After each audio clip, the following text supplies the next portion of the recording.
What's going on, YouTube? You're back with Shades, and we're continuing our Let's Play of Katawa Shoujo. Last time we left off, we're almost upon Lilly's goodbye. And that's really sad. That's really sad, because Lilly's leaving behind not just Hisao and not just Hanako, but a lot of friends, a lot of family, and the place she's called home for about 5 years. That's really sad. Lilly! Lilly! Hanako? I'm going to miss you, Lilly. As expected, she's on the verge of tears. Lilly gently rubs Hanako's hair with her hand in response, then pulls back and gives a warm, reassuring smile. Looking beyond Hanako, Akira can be seen getting up from the side of Lilly's bed and scratching her head. Her eyes turn from Lilly and Hanako to me, a stilted, weak smile hanging on her face. I try to return a more genuinely happy look, but the result is probably just the same. So, everything set? Managed to hold back from killing Shizune? The comment draws an amused giggle from her sister. Yes, I have everything in order, and yes, I managed not to. Have you packed everything you need? Got the 2 bags right here, but there's still some stuff left at Hakamichi's home. I can pick that up while we wait for tomorrow's evening flight, though. Akira gives the 2 large black traveling bags on the floor a hearty pat. She probably came to help pack and make sure everything was in order on Lily's end, before going together with her. Lilly, will you be okay? Over there? I'll be alright, I assure you. I'll have Akira looking after me as well, and you know that she's reliable. But... Don't worry, Hanako. I have your phone number after all, so we can stay in touch. With Akira's help, I can send you things over the internet as well. Hey, don't use me just because you won't learn how to use a computer. She's blind! Lilly and Hanako both giggled briefly, the mood lightening ever so little. That goes for you too, though, Hisao. I promise I'll contact you once I'm in Scotland. I know, I'll be looking forward to it. Her offer may be kind, but we both know this is a tantamount to breaking up. Neither of us have any illusions as to how well we'd manage a long-distance relationship. With nary a word of prompting, the 4 of us begin the long, solemn walk to the school gate. The numerous lamps scattered around the Yamaku grounds fail to do more than provide pinpoints of light in the otherwise dense darkness. A car parked on the road just outside the school grounds comes into view, its shining black exterior reflecting the dimly lit lamps of Yumaku. I call it to Akira in an effort to alleviate the bit of heavy atmosphere. That your car? What kind is it? Don't know much about cars, do you? It's a Lancer Evo, solid and speedy. Well, it's not as if her comment on my knowledge is off the mark, but I've never really taken an interest in them. She gives a small sigh. She's been good. Pity, I have to part with it tomorrow, just like the summer house. You guys were the last to visit it before it changed hands. Turning back from my rather faulty attempt at small talk, I glance at Hanako and Lilly following behind us. By rights, Hanako should be leading Lilly, but it's rather definitely the other way around, as she clings tightly to Lily's arm. It's a depressing sight. So, I guess this is it. Indeed. Although the time for everyone to say their farewells is now, nobody really wants to take that first step. It's as if the longer nobody speaks, the better the chances of them simply not leaving. God damn it. I need a minute. I'm not crying, but I need a minute. God, it hits so close to home. Why does it gotta hit so close to home? Jesus Christ. Lilly, do you really have to go? I'm sorry, Hanako. I won't be leaving you forever, though. I can still call you. Hisao will still be here as well. I nod, but Hanako just clutches all the tighter to Lily's arm. After spending so long without anyone to call family, it must be excruciating to have to say goodbye to the one person that was as close to a mother as anyone could have been in her life. God damn it! It's even, like, harder for Hanako. It's even harder for her because she's a goddamn orphan. She's lived at Yamaku her entire life, and she doesn't have parents, and like she's been so lonely, and this is the first person she ever became close with, and then Hisao came in, and Akira came in. God damn it. Lilly lets out a long, sad breath. All Akira and I can really do is stand by quietly on the sidelines, since the only person that can solve this would be Lilly herself. Eventually, Lily pulls her arm from Hanako's grip and holds both of her shoulders gently, a much more decisive way to address than I've seen Lily take with her. Hanako, remember when we first met? When you entered my room for the first time after overhearing my consoling of a friend, you didn't say a single word for the entire night, even as I poured you tea and talked. You sat silently and simply listened to what I said. It took many quiet meetings like that before you began to open up to me. But as you began to, I felt some of the happiest moments I've ever felt. I didn't become your friend because I pitied you, Hanako. I became your friend because I knew how you were hiding not just from me, but from everyone. Your ambitions, your personality, interests, tastes. I didn't know any of them, and neither did anybody else. As you showed yourself to me, though, I began to realize the person that you were, and became sure that our meeting was a very special moment.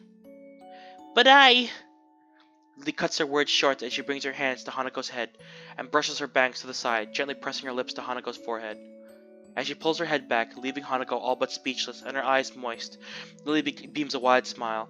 I believe you are a beautiful person, Hanako, and I am certain that you will become a strong and confident woman. You are a very dear friend, and someone whom I love very much. Just like Hisao, I will never forget you as long as I live. I may be leaving, but you have your own life here to lead. Just as I do, you have your own friends and hobbies, and your own hopes after graduation. I want you to devote yourself to them, even after I'm not around anymore.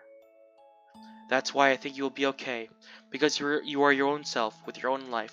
You yourself proved that to me. Hanako lowers her head in embarrassment, but nods as she does so. I understand. I know I have to say goodbye. I know you have to go your own way. But thank you, Lily, for everything. Thank you, Hanako. Will you be okay? There are a few seconds of silence before the answer comes. I will. It's becoming harder to make the voices. I'm getting choked up. Shit. Lily smiles, undoubtedly at least partly in relief. That makes me very happy then. Goodbye. Goodbye, Lily. And farewell to you as well, Hisao. Goodbye. I'll miss you. She pauses for a moment before walking up to me, her right hand outstretched in front of her, takes hold of my shoulder. Her left hand slowly and daintily reaches toward my face, taking my cheek in her palm. For a while she simply holds my face, her fingers just slightly moving it to take in its contours. Usually her hand would be warm when doing such a thing, but the night air has given her skin a cool edge. I'm not sure how long we will stay like this, her clouded eyes pointed just below my own, as she wears a wistful, almost distant smile. Eventually, though, I take her cold hand in mine. It's difficult to do so, but with a slight sigh, I gently remove her hand from my cheek. I hope you have a long and happy life, Lily, no matter where you go. Thank you. I'll make sure to. She takes a long, trembling breath before turning slightly towards Akira's direction. Akira? Okay. With a nod, she takes Lily's hand and begins to guide her to the car parked outside the gates. They both walk slowly and deliberately, as if their moments had been rehearsed in advance. It's strange to feel like this now, watching somebody leave Yamaku. The feeling of unease I have now reminds me of the first time I walked through those black wrought iron gates that look far too pompous for what they were. As they leave, all of us know full well that our lives are irreversibly changing. I'd always told myself that I just have to take life as it comes, but everything's changing so fast, so suddenly. In the end, Lily's an irreplaceable part of the lives of both Hanako and me. The noise of Akira opening the passenger door for Lily brings me out of my thoughts, her hand waving back as Lily gets in. See ya, guys. Take care of yourselves. Goodbye, Hisao. Oh, God. Goodbye, Hanako. Goodbye, Hisao. Hanako's hand quickly shoots up, her face brightened by her enthusiastic farewell. Goodbye, Lily. Goodbye. See you, Akira. And goodbye, Lily. The door shuts as we all put on our best happy farewell faces, Akira getting in the car herself and starting it up in short measure. Lily's hand could just be seen waving through the tinted windows, both of our hands waving high as well. Just as every other time I've done such things. I can't quite work out precisely why or Hanako waved to her given that she never sees us doing so, but it doesn't matter. Even after that black shiny car goes down the hill and disappears into the dark night, we carry on waving and seeing Akira and Lily off. And then, they're gone. A strange stillness takes over as our hands return to our sides. I don't quite know what I should do now, or how I should feel. In the end, we just stand there, silently staring down at where the car disappeared from sight. Goodbye, Lily. All I can do is respond in her quiet, mournful goodbye is to place a hand on her shoulder. She looks at me for a few moments before looking back down the hill, secure in the knowledge that I'm still around for her. What we do from now doesn't seem all that uncertain. We all have to do our own ambitions now, just as Lily said. But even so, it feels like there's a certain missing part in both of our lives now, something that can never be replaced.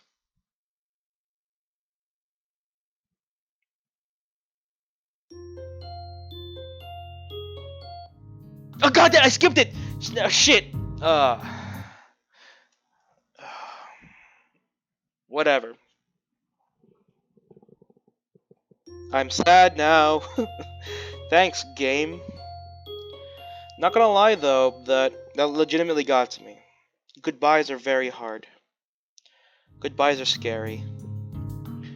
And I've had to do a few goodbyes in my past, but in recent days, I've come to realize friends that I have nowadays are basically irreplaceable. Because nowadays, it's not like high school where you see a friend just based on convenience. Nowadays, I see my friends when we have free time, and that free time, it could be a couple minutes, it could be a couple seconds, but that time is precious, and, like, I don't know how to feel. I don't know.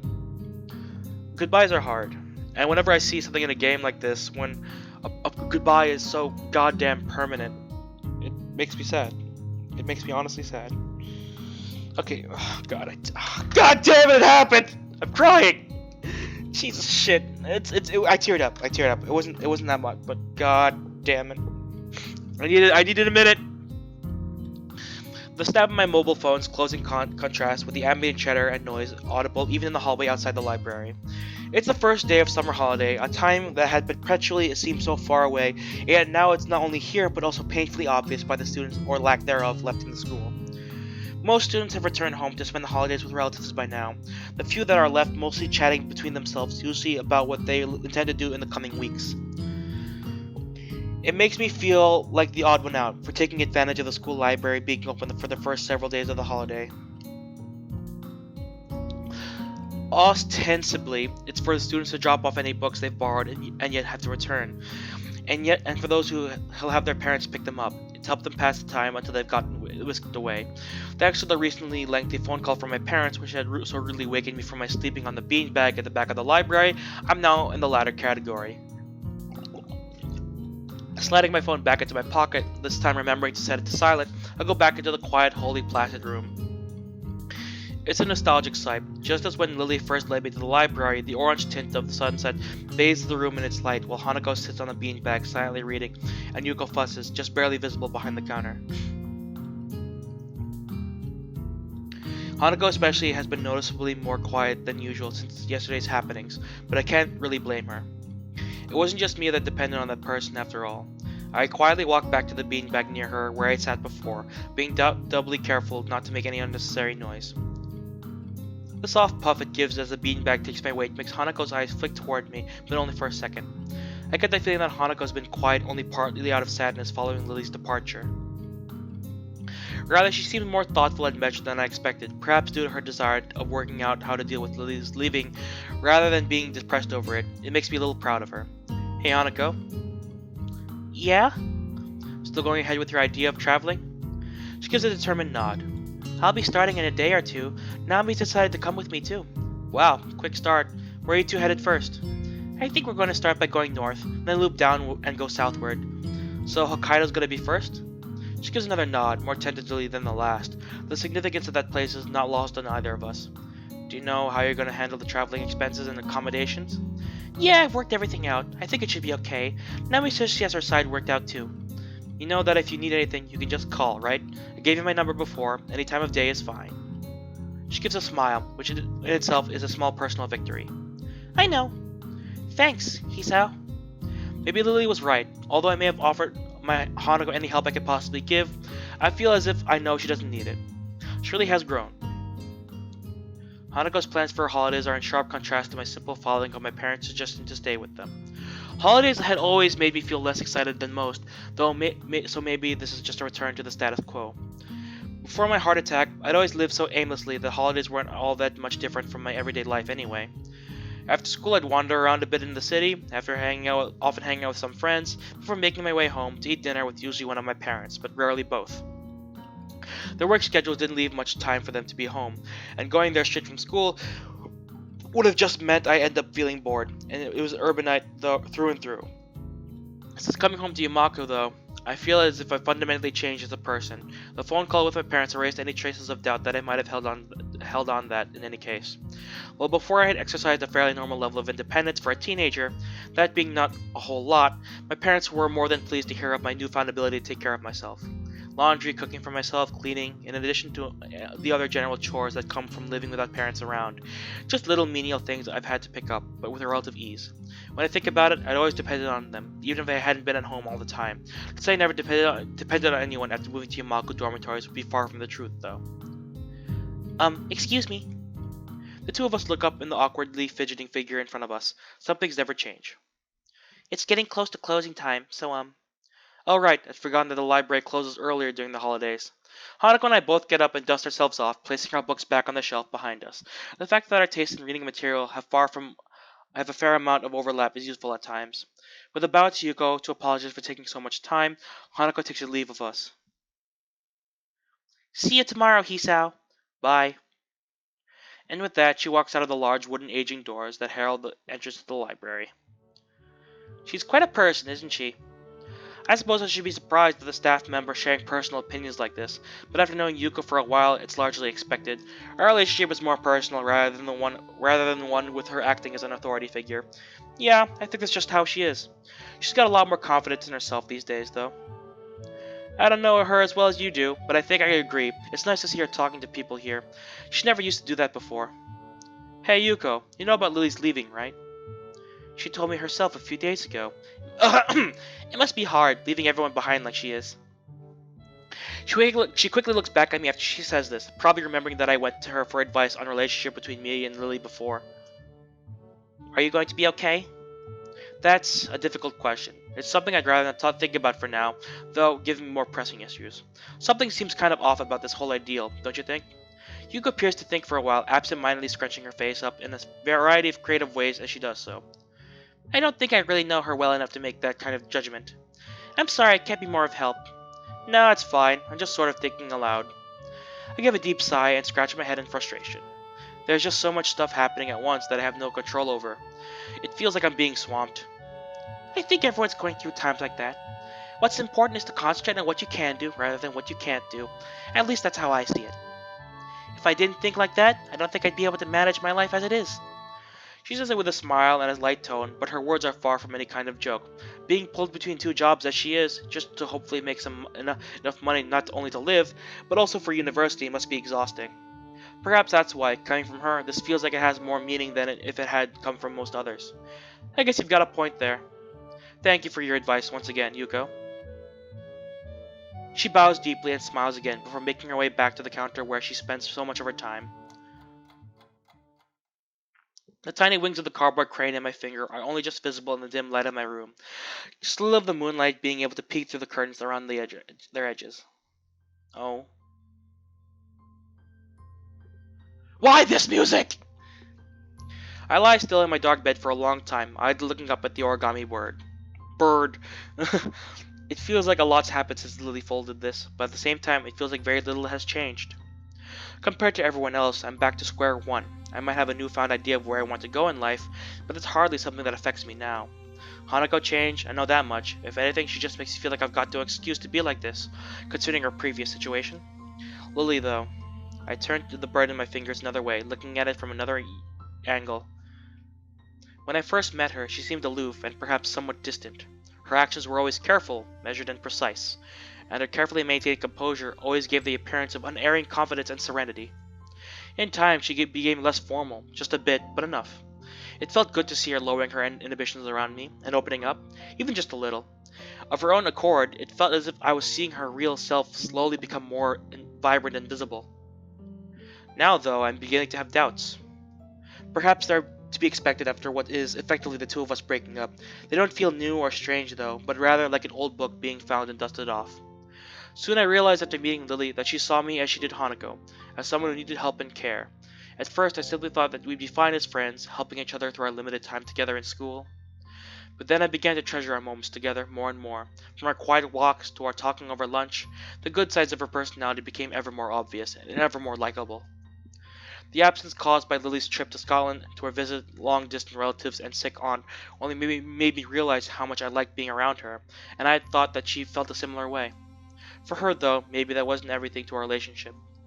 Even after she returned to Japan, that just meant she lost her family once again, after meeting them for such a brief time. She lived so much of her life without her family around, not to mention with Akira working long hours, that she had little choice but to be like that. I had thought her sense of independence to be a good, admirable trait. It was in stark difference to my reliance on my parents before my heart attack, as reluctant as I may be to admit it. However, it also meant that she never let people get too close to her. She lost her family likely due to her blindness, went to a different school anybody knew and, she lost her family likely due to her blindness, went to a different school from anybody she knew because of it, and worked all the harder to make sure she didn't end up a burden on her sister and those around her. And now Akira is going to Iverness just like her family thought she'd lost. She never told me of her plans, as conflicted as she was about them. Lily didn't want to be a burden on anyone, including me. I'm an idiot. I never questioned it, I never tried to be there or asked what she needed me to. I just set my life up and expected it to stay that way forever, with the two of us having a nice long relationship where we pushed our forwards toward our future together. A small pit of frustration and anger at myself wells up in my chest. I just let everything happen, never even trying to help Lily. Her being there wasn't enough. I thought I could keep on going if that were true. But that could never be enough. It was a childlike dependence on somebody without any attempt to understand or help their situation. Thanks to that, I lost Lily. I lost the one person I loved most because I wasn't there for her when she needed me. With an increasingly angry feeling washing over me, I turned over and set the crane back on the desk next to my clock, the place where it's lived ever since the day she was folded for me. Since the day when she herself said that my burdens needn't be my own. The obnoxious bright red numerals of my alarm clock shine through the darkness of my room next to my tired eyes. 10 o'clock, evening, curfew will be soon. I wonder. Akira mentioned they'd be leaving this evening. I have no idea exactly when that flight is, but that means there's a chance, however small, they might have already left. Adrenaline starts to move through my body as I sit up in my bed, my eyes suddenly wide as possible. No! No way! He's not gonna do the thing, is he? He's not gonna do the airport thing, is he? No way. No way! There's no guarantee they'll haven't left. Indeed, it's likely they already have, but there's also a chance they haven't, however small it may be. Just this once, just as it should have been before. I stand up and rush over to my cabinet, throwing on some clothes as fast as I can, and sliding them on in quick succession. He's doing the thing! He's doing the thing! Each second that goes by is a second that I can't regain. A second that may mean the difference between catching them and losing them forever. Even if I fail, I have to try. I can't let her leave everything behind without even trying to stop her, without just this once being there for her. With the last of my clothes slipped on, I hastily grabbed the phone off my desk. Luckily, the number for a local taxi company is still in my call history. A gruff, unenthusiastic voice announces the name of the company while I pace around the room. It takes some effort to slow down my voice and keep it clear over the phone. The chilly night air sweeps against me as I open the dormitory door, but nevertheless, I keep my brisk speed as I half jog, half run to the school dates. It may not be curfew just yet, but it's precariously close. If there are guards around, they undoubtedly have some questions for me, but it looks like I've managed to come out just before they arrive, or they're around the corner.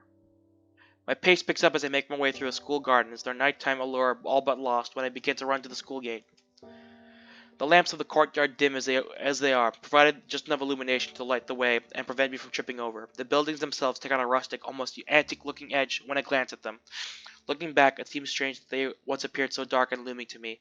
Now they just look to be somewhat anachronistic school buildings, the same as any other bar their age.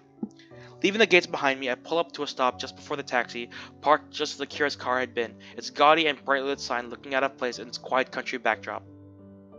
I impatiently squeeze myself to the door, giving the driver the address for where the two should hopefully be staying.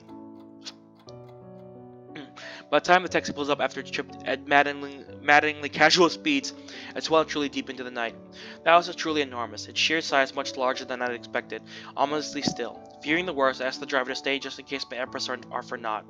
A single press on the fancy intercom system outside the gate produces a short electronic melody on the otherwise silent road. It's not long before someone's deep, gruff voice can be heard from it. "This is the Hakamichi residence. Please state your name and why you're bothering us this late." Oh god, awkward moment. I'm guessing that's, Hakamichi. Huh? Oh, that's Shizune. Okay. Oh god. Oh god. I thought that was Misha. I'm like, what? I press on, despite inwardly wincing at the reasonable annoyance audible in his voice. "It's Hisa Nakai. I was hoping to meet Lilly or Kira if they're still here." Surprisingly, I managed to summon quite some energy in my voice, enough to make the other side of the intercom silent. A few seconds pass, but just before I press the button again and ask what's going on, the light turns on outside the front door. I strain my eyes to try and make out who's coming through, but as he comes past a large parked car with fishing rods sticking out his back, his identity becomes clear. His face is typically placid and emotionless as he saunters up to the gate, is still childlike in his manners despite his demeanor. With the press of a few buttons from behind the fence, the gate slowly opens. "Hisao, what are you doing here?" I think this is the most emotion I've ever heard from his voice, not that it would be hard to reach that mark. Kira told me that she and Lilly would be staying here before they left for their flight. I need to talk to Lilly, just one last time. Are they still here? The look in his face says everything. I failed. I was too late. The one time I actually needed to act quickly and... Actually, it's possible. What? What is? He's a bit taken aback by my further, but I can't help at this point. They left not long ago, only a few minutes before you arrived, in fact. If you go straight to the airport, you might be able to... Hisao? I dart back toward the waiting taxi, grabbing what little money is left in my pocket as I go. "Thanks, Hideki!" With that, I take a seat and in short order bark out to my destination. Can we do it? Can we do the thing before my time runs out for this video? My chest beats wildly as I tear down the street, my body twisting it this way and that to slip between the pedestrians walking back and forth beside me. With the road solidly blocked by taxis and other cars, dropping off passengers and picking up others in the time they have to wait, we ended up having to stop almost a block away. But that's in the past now. What matters is reaching Lilly. One foot hits the ground, the other quickly following without the slightest thought, as if my legs had taken on a life of their own, and all my mind could do is concentrate on the view ahead of me. Just one glimpse of that long hair of hers, that long yellow hair that was the same color as the wheat that stretched as far as the eye could see. In the end, it depended on Lilly, just like Hanako did, even after we started going out, and it still doesn't feel like she ever really let herself depend on me. Except for one moment, the one moment where we held each other tightly on that bright yellow field. At that time, she must have feared losing me just as she did everyone else. That's why, just this once.